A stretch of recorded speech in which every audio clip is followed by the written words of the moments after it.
தென்மேற்கு பருவமழை தொடங்கப் போகும் அற்புதமான மாதம் இந்த ஜூன் மாதம் ஆகும். வைகாசியும் ஆனியும் இணைந்த மாதம், கோவில்களில் திருவிழாக்கள் நிறைந்த மாதம். அப்பேற்பட்ட இந்த ஜூன் மாதத்தில் நடக்க இருக்கும் ஒரு சில கிரகங்களின் பெயர்ச்சிகள் மிக மிக முக்கியமானவையாக கருதப்படுகின்றன. ஒரே சமயத்தில் பல கிரகங்கள் அதிக பலம் பெற்று ஆட்சியாக அமரும் அமைப்பு இந்த ஜூன் மாத கிரக பெயர்ச்சியில் ஏற்படுகிறது. இந்த ஆண்டு ஜூன் மாதம் நடக்கும் பெயர்ச்சிகளில் மிக மிக முக்கியமான ஒன்று செவ்வாய் பெயர்ச்சியாகும். சில மாதங்களாகவே பகை கிரகங்களுடன் சஞ்சரித்து வந்த செவ்வாய் பகவான் தற்போது தன்னுடைய சொந்த வீட்டில் ஆட்சி பலம் பெற்று சஞ்சரிக்கப் போகிறார். ராகுவிடம் இருந்து விலகி தனித்து பயணம் செய்வது பல ராசிகளுக்கு யோகம் கொடுக்கும். ஜூன் 1ஆம் தேதியே செவ்வாய் பகவான் மேச ராசிக்கு இடப்பெயர்ச்சி ஆகின்றார். சுக்கிர பகவான் ஜூன் மாதம் 12ஆம் தேதி மிதுன ராசிக்கு இடப்பெயர்ச்சி அடைகிறார். இது லட்சுமி நாராயண யோகத்தை ஏற்படுத்தும். சூரிய பகவான் ஜூன் 15ஆம் தேதி மிதுன ராசிக்கு பெயர்ச்சியாகிறார். இது ஆனி மாத பிறப்பை குறிக்கும். மிதுன ராசியில் பெயர்ச்சியடையும் புதன் பகவானால் 3 ராஜயோகங்கள் உண்டாகும். சனி பகவான் மாத இறுதியில், அதாவது ஜூன் மாதம் 30ஆம் தேதி வக்கர பெயர்ச்சி அடைகிறார். சனியின் பார்வையில் செவ்வாய், சனி மற்றும் செவ்வாய் ஆட்சி பலம் போன்றவைகளால் சில நெருக்கடிகளை உண்டாக்கும். குரு பகவானின் சுப பார்வை கன்னி ராசியில் இருக்கும் கேது பகவானின் மீது படுவதால் ஒவ்வொரு ராசிக்கும் குறிப்பிடத்தக்க மாற்றங்கள் ஏற்படும்.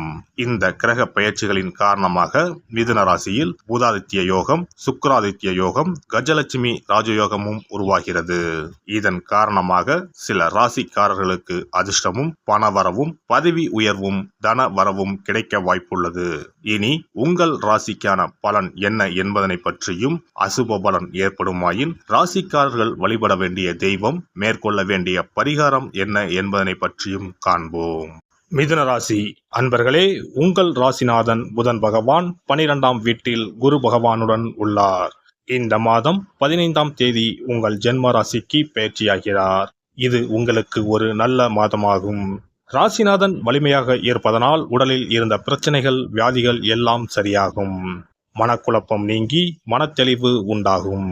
எந்த ஒரு செயலை ஆரம்பிக்கும் போதும் ஏதாவது ஒரு கவலை இருந்து கொண்டே இருந்தது. அந்த நிலை தற்போது மாறும். முடிவுகளை எடுப்பதில் நல்ல தெளிவும் நம்பிக்கையும் உண்டாகும். எண்ணி இருந்த காரியங்கள் அனைத்தும் நிறைவேறும். ஏற்கனவே உங்களை சுற்றி ஒரு நண்பர் கூட்டமே இருந்திருக்கும். தற்போது இன்னும் புதிய நண்பர்கள் அறிமுகம் ஆவார்கள். 4ஆம் இடத்தில் இருக்கும் கேதுவால் அம்மாவின் உடல்நிலையில் சில பிரச்சனைகள், தேவையற்ற அலைச்சல்கள் இருந்திருக்கும்.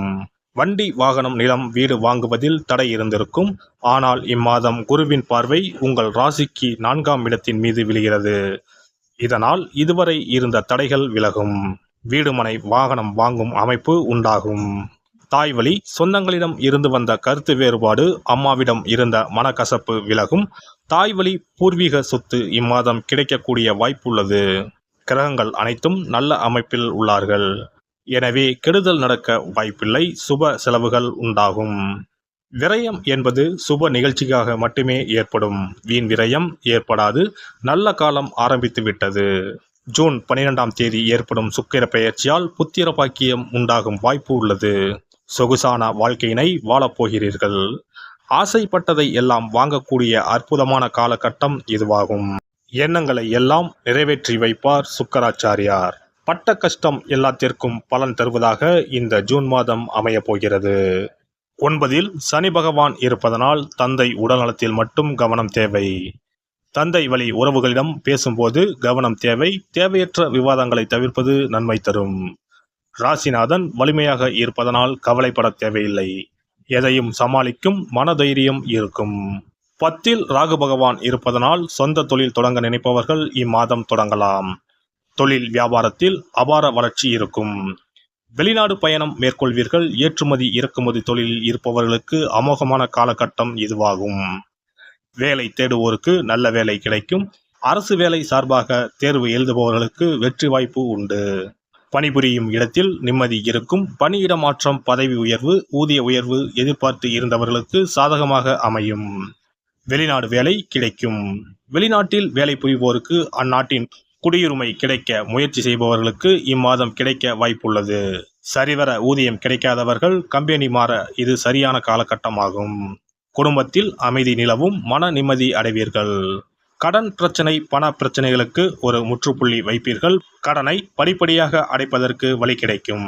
புதன், சூரியன், சுக்கிரன் ஆகிய 3 கிரக சேர்க்கையால் ஜூன் 15ஆம் தேதிக்கு பிறகு அமோகமாக இருக்கும்.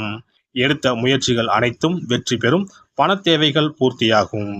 கையேந்திய நிலை மாறி கொடுக்கும் நிலை உருவாகும். சேமிப்பு கணக்கை ஆரம்பிப்பீர்கள். இம்மாதம் பெண்கள் கனிவான பேச்சுக்களின் மூலம் நீண்ட நாள் பிரச்சனைகளுக்கு தீர்வு காண்பீர்கள். குடும்ப உறுப்பினர்களிடம் இருந்து வந்த கருத்து வேறுபாடுகள் நீங்கி ஒற்றுமை அதிகரிக்கும். நேரம் தவறிய பயணத்தை குறைத்துக் கொள்ளவும் தம்பதிகளுக்குள் ஒற்றுமை பிறக்கும். சிறு சிறு விஷயங்களை பெரிதுபடுத்தாமல் இருக்கவும். மாணவர்கள் கல்வி பயில்வதில் ஒருவிதமான ஆர்வமின்மை ஏற்படும். விளையாட்டுகளில் சகிப்புத்தன்மையுடன் செயல்படுவார்கள். வஞ்சனையான முயற்சிகளை தவிர்க்கவும். தந்தையிடம் மனம் விட்டு பேசுவது புரிதலை ஏற்படுத்தும்.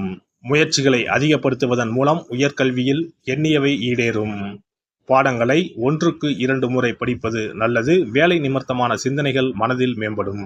அரசியல்வாதிகளுக்கு இம்மாதம் செல்வாக்கு அதிகரிக்கும். வழக்கு சார்ந்த விஷயங்களில் சாதகமான முடிவு கிடைக்கும்.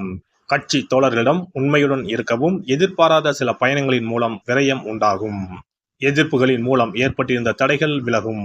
பேச்சுகளில் இருக்கும் உறுதி செயல்களில் இருந்தால் பலதரப்பட்ட ஆதரவு கிடைக்கும்.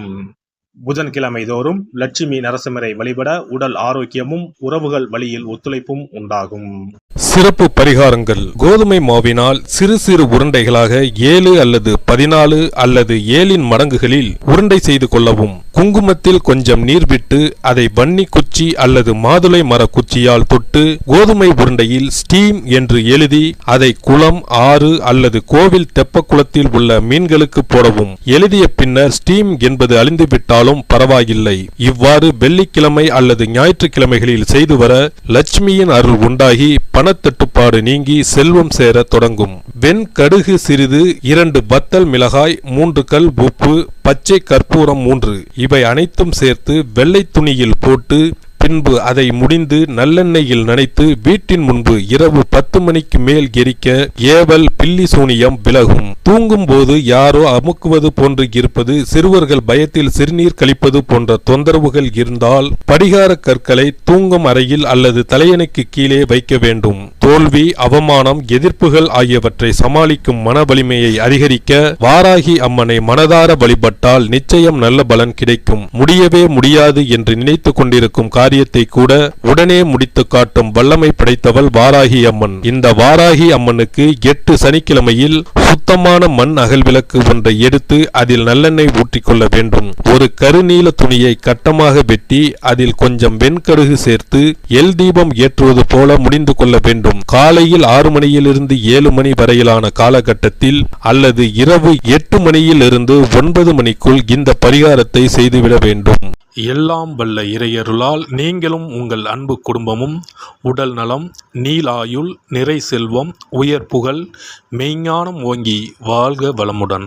இந்த வீடியோ பதிவு உங்களுக்கு பிடித்திருந்தால் லைக் பண்ணுங்க, கமெண்ட் பண்ணுங்க, ஷேர் பண்ணுங்க, மறக்காம சப்ஸ்கிரைப் பண்ணுங்க. பக்கத்துல இருக்கிற பெல் பட்டனை கிளிக் பண்ணுங்க. நன்றி, வணக்கம். ஓம் நமச்சிவாய. சிவாய நம.